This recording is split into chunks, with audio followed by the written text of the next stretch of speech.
Yang pertama adalah untuk anak-anak muda ya, banyakkan membaca, nonton film, pokoknya expose diri kamu ke berbagai macam bentuk kesenian, arts in general gitu, karena sebenarnya rootsnya itu sebenarnya sama gitu, musik, apa sih istilahnya, lukisan, go to the museum, learn history juga sangat membantu.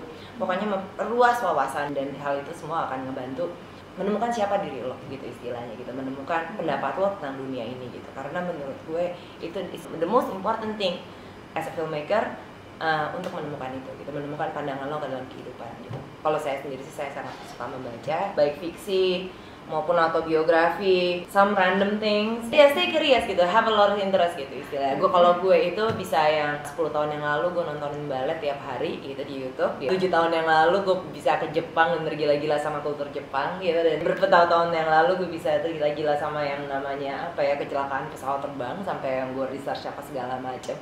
I don't know, I mean like liking random things menurut gue sangat kebantu, karena itu lagi akhirnya itu memperluas wawasan lo tentang kehidupan itu, nggak cuma dari sisi lo sebagai diri lo ini, kayak gue sebagai Molly Surya itu I only have one point of view of life kan, dari teman-teman gue apa segala macam gitu. Nah, ketika gue decide untuk menjadi filmmaker, gue mencoba untuk melebarkan itu semua. Gue mencoba untuk apa ya istilahnya ya, contoh kecilnya sih dulu pas gue SMP SMA gue di sekolah negeri, dan I only have satu point of view tentang kehidupan gitu, dari sekolah negeri di Jakarta Selatan.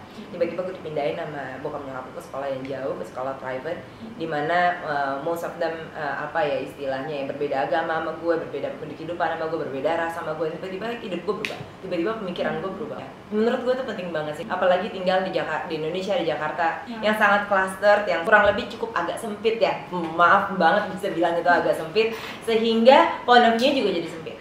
Dan menurut gue as a filmmaker that cannot be gitu istilahnya, lo harus broaden your horizon dan melihat dari point of view lain juga gitu. Menurut gue hal-hal ini akan jadi penting karena it will show your character in the film gitu, dan di filmnya itu sendiri nanti bisa kelihatan, oh itu pandangan lo soal hidup, itu akan jadi uniquely yours gitu, bisa unik, bisa I don't know, thoughtful mungkin, dan bisa inspiring banyak orang. Tips kedua mungkin ini kayaknya nggak ada hubungannya sama bikin film, cuma interact with a lot of people gitu kan istilahnya gitu, be an observer, basically observer di tentang kehidupan ini gitu istilahnya, ngobrol sama orang. Kalau lagi naik Uber, naik taksi, ngobrol sama orang dan you try to learn tentang kehidupan mereka gitu istilahnya gitu.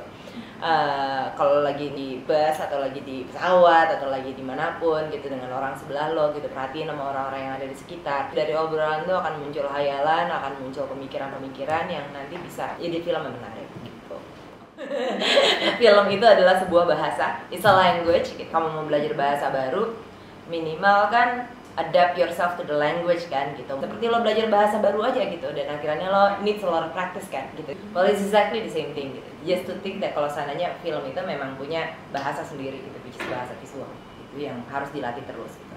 Dilatihnya bisa dengan take a lot of pictures, bukan gambar yang kayak gambar kalender yang luar biasa indah gitu ya, tapi gambar yang menceritakan sesuatu gitu istilahnya, gambar yang bisa mengekspresikan apa yang ada di pemikiran kamu gitu, apa yang ada konsep di situ, ada apa segala macam. Dari situ sih latihan itu, dan bikin film pendek sebanyak mungkin, terus latihan, karena it's not, film itu bukan sebuah kesenian dimana tiba-tiba ada anak umur 4 tahun, 5 tahun prodigy yang tiba-tiba jadi bisa lebih jago dari lo gitu. Enggak, film itu akhirnya tadi gue bilang tadi kan butuh wawasan, butuh pandangan, butuh ini, dan selain gue gitu, jadi memang sesuatu yang harus dilatih terus. Kalau untuk filmmaker di Indonesia sih, I really strongly suggest you to write, terutama untuk first time filmmakers. Itu akan sangat helpful kalau seandainya lo bisa menulis gitu, or at least have someone that will write for you, karena kan menulis juga sama kan, bercerita gitu, mengungkapkan gitu, proses komunikasi gitu. Dan say for example ada buku, ada film, kalau di buku ada author, di film ada director, buku ada paragraf, di film ada scene, di buku ada kalimat, di film ada shot. Jadi ya it's mirroring each other gitu, meskipun itu dua bahasa yang berbeda. It will help if you have a lot of friends. Nggak usah friends sih, maksudnya bisa punya kolega yang bisa lo percaya gitu. Karena film, sebenarnya bikin film itu bukan yang seru, menyenangkan, yang gimana gitu. It's a lot of work, it's a lot of stress, tapi emang seru gitu istilahnya. If you love it, you will love it.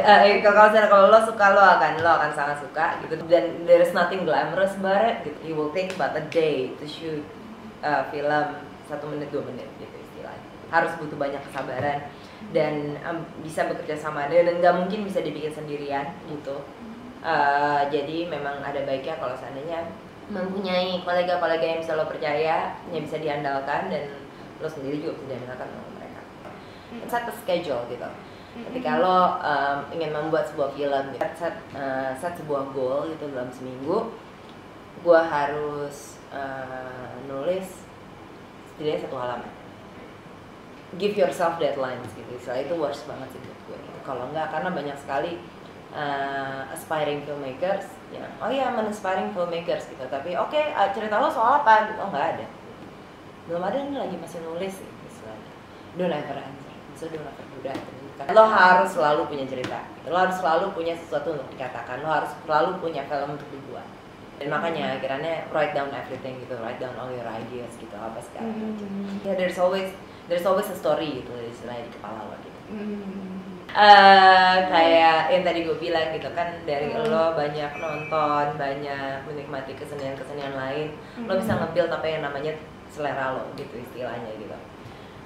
Ketika zaman gue sekolah dulu, temen gue ada yang pernah bilang, you don't have a good taste gitu istilahnya gitu. Dan you know what I do? Mana internet tuh langsung meng-google, maksudnya hal-hal apa yang dibilang bagus sama orang gitu, apa yang kesenian seperti apa yang live for a really long time gitu istilahnya, because that's what I wanna do gitu. Gue juga mencari tahu gitu, baca-baca di buku apa yang dianggap bagus tuh yang kayak gimana sih gitu kan. Sebenarnya tuh nggak segampang itu ya, nggak segampang lo suka warna merah, nggak segampang lo suka warna hijau, atau segampang lo suka warna biru. We are talking about culture. Artinya ada, dan itu punya roots di lukisan, di teater, apa segala macam yang akhirnya lebih jauh lagi, dan kita ngomongin hundreds of maybe thousands of years, kayak musik apa segala macam. Lo pelajarin itu dari awal dan see the history and see what you like, dan akhirnya lo bisa nge-build yang namanya selera lo, identity lo gitu, style lo sebagai seorang filmmaker. Gitu sih kurang lebih. Jadi you have something that's uniquely yours. Ya. Tapi kan maksudnya ya, you always, maksudnya lo kan sebenarnya terus selalu menjadi lo gitu kan. Tapi gimana caranya ketika lo make the next time you make a decision, a creative decision, lo udah